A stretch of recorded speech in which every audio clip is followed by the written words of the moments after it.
muda mrefu, umekaa huko muda mrefu, rafiki yangu hata unitikii. Nini shida? Oa. Oa, vipi ndugu wangu?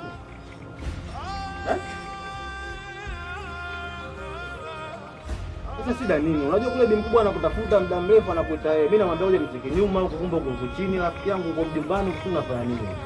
Au unafuta bango sisi?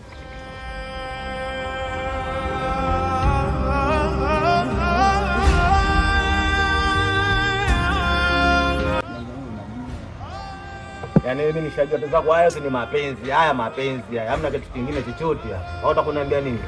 Au yule Mwajuma wako? Mwajuma. Lakini mimi sisa kuelekeza muda mrefu mdogo wangu tena ile demu shida nini tena? Imekuwaje? Yule brother nimemuona kabisa na nimemfuata pale. Yaani hata aonyeshi ndio. Hiyo 9 10 mimi nishakutana naye mara kibao, lakini nikikwambia mdogo wangu mimi unielewi. Unampenda kitu gani? Achana naye, mbona nake soko kibao.